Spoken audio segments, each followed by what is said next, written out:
sabe que tenía una buena posición para jugar con esta baza, parece que lo está consiguiendo.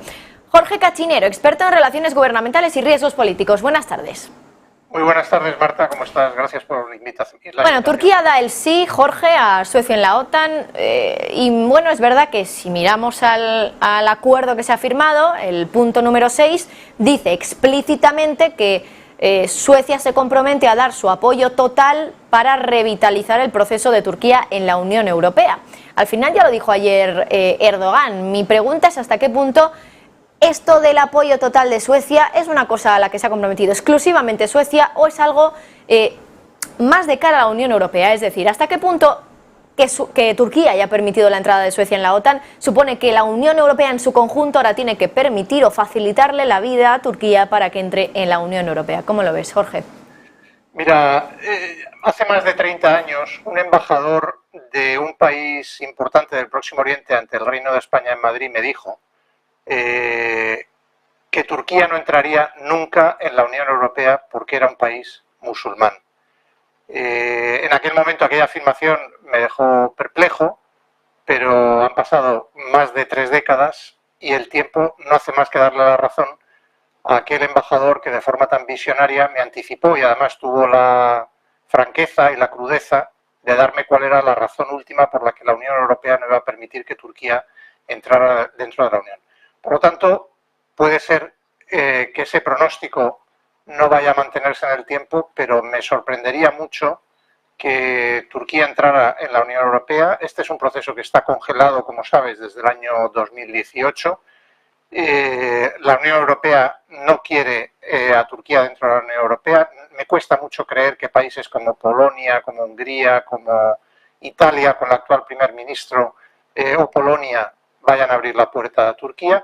Y yo creo que Turquía está reconciliada desde hace tiempo con la idea de que no va a ser parte de la Unión Europea y por eso ha desarrollado una política comercial y exterior autónoma e independiente de los países de la Unión Europea. Por lo tanto, yo creo que hay muy poco valor en esas declaraciones, creo que hay más de postureo, de teatro, y yo creo que ninguna de las dos partes, ni los turcos, digo, ni los europeos, apuestan a que Turquía sea parte de la Unión Europea. No creo que haya sido esa la razón por la que Turquía haya cambiado su posición. Creo que hay otras que tienen que ver en cuanto a Estados Unidos, la posibilidad de que Estados Unidos pueda suministrar aviones de combate F-16 a Turquía, que eso es algo que puede generar roces con el rival en la zona de Turquía, que es Grecia, por razones obvias, y a lo que habría que estar atentos en el caso de que se materializara este acuerdo es qué versión de F-16 podrían estar dispuestos los Estados Unidos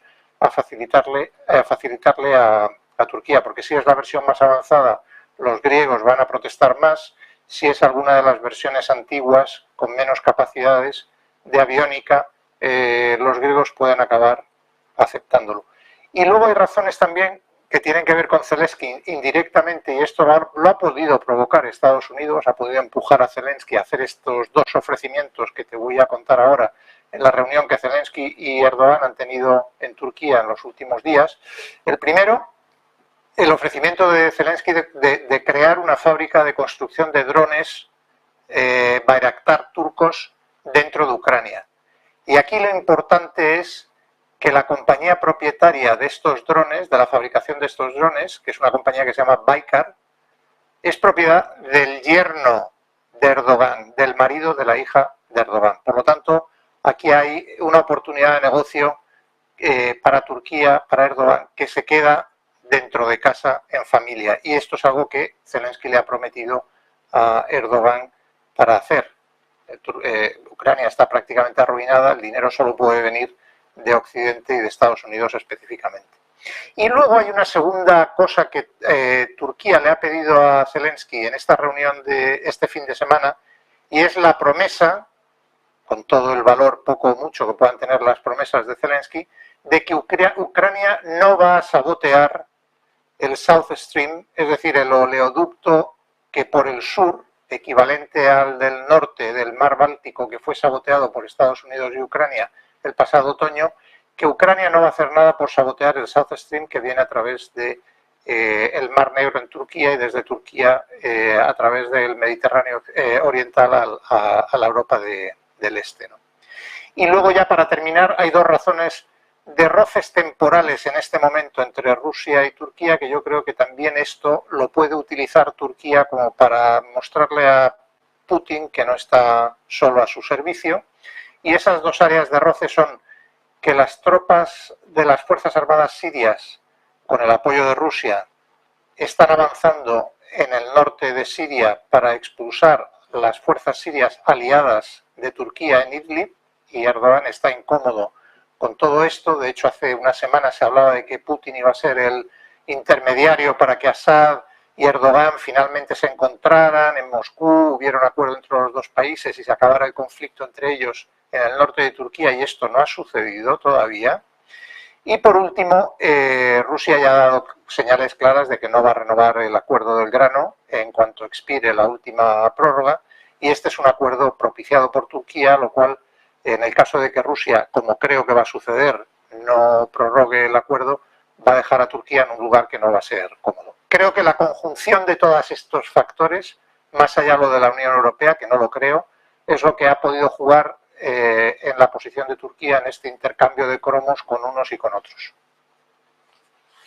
Por cierto, todo lo que me dices me da la sensación de que Estados Unidos al final ha jugado una parte importante, ¿no? A la hora de convencer a Turquía. Es verdad que hubo una llamada entre Joe Biden y Erdogan el pasado domingo y que hoy además se van a reunir. No se ha dicho, sí se ha dicho la hora, en torno a las 5 de la tarde hora española, así que lo que no se ha dicho es si va a haber rueda de prensa luego, explicando un poco qué es lo que se ha tratado en esa reunión. En cualquier caso, me parece llamativo también comentar un poco la relación entre Estados Unidos y Turquía, porque ahora de repente movimiento un poco de cara a vender esos cazas F-16 a Turquía, justo después de que Turquía haya cedido a que Suecia entre. ¿Cómo está la relación entre Estados Unidos y Turquía? No sé si ahora Turquía puede servir un poco de aliado a Estados Unidos de alguna manera, sabiendo un poco también la zona geográfica en la que está, sabiendo que además ha tratado con Rusia de una manera un poco más neutral. Ahora, ¿qué le puede proporcionar Turquía a Estados Unidos para que de repente haya este movimiento? Vamos a ver, Erdogan es un personaje complejo y difícil de tratar, y es lo que dicen todos aquellos que han tenido relaciones directas con él de negociación de país a país desde hace años, ¿no? Yo creo que esto de Suecia y la OTAN no va a cambiar la política exterior de Turquía, que va a seguir siendo una política exterior independiente. Por eso he dicho al principio que a veces nos olvidamos de que Turquía es país de la OTAN, porque en su comportamiento da la sensación de que no lo es, ¿no? Su cercanía a Rusia, su interés en Asia Central, su vinculación con los países del Próximo Oriente, etc.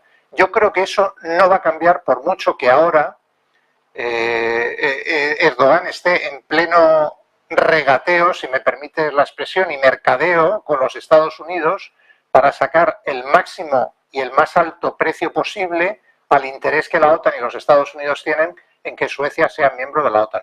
Una vez que pasemos este hito, yo creo que la política exterior de Turquía seguirá como hasta ahora. Los intereses entre Rusia y Turquía están muy cruzados en muchísimos territorios: Libia, Siria, Asia Central, Próximo Oriente, la energía, el petróleo. Rusia está construyendo centrales nucleares en Turquía. No creo que eso cambie dramáticamente por lo que vayamos a ver en estos 2 días en relación con la entrada de Suecia en la OTAN. Y si Estados Unidos tiene expectativa de que puede voltear a Turquía y ponerla de su lado frente a Rusia, creo que están muy equivocados.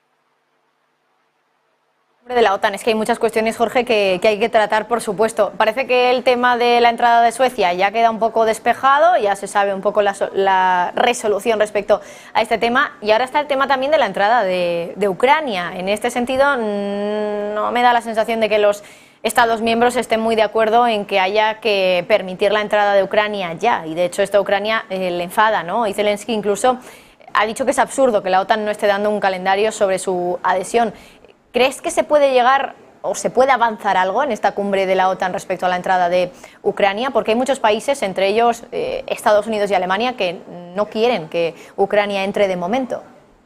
Habría que responderle a Zelensky diciendo que lo absurdo sería que la OTAN aceptara la entrada de un país nuevo que esté en mitad de un conflicto bélico. Esto es lo último que quiere cualquier socio de la OTAN, porque arrastraría a toda la organización a ese mismo conflicto bélico.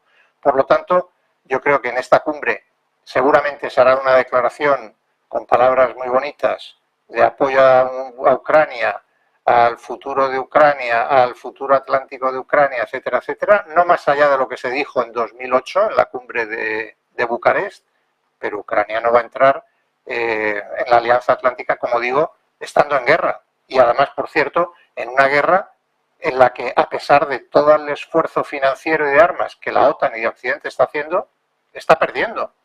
Estamos en el segundo mes de la supuesta contraofensiva ucraniana, que con los tanques alemanes y los carros de combate franceses y los vehículos blindados americanos, Ucrania iba a llegar al Mar Negro, en Mariupol, en Melitopol, y iba a reconquistar Crimea. No ha avanzado ni unos cientos de metros en las líneas defensivas rusas en los territorios del sur de Ucrania. Ucrania no va a entrar en la OTAN, ni muchísimo menos en esta cumbre, y dudo que lo haga en muchísimos años por venir, ¿eh? Pues Jorge Cachinero, experto en relaciones gubernamentales y riesgos políticos. Veremos, porque todavía queda mucha cumbre por delante. Hoy a las 5:30 de la tarde vuelve a hablar Stoltenberg. Tendremos reunión entre Joe Biden y Erdogan, el presidente turco. Así que queda mucho todavía por ver en esta cumbre. Gracias, como siempre, Jorge. Gracias, Marta. Un saludo. Y hablando también de Rusia, hablando de geopolítica, por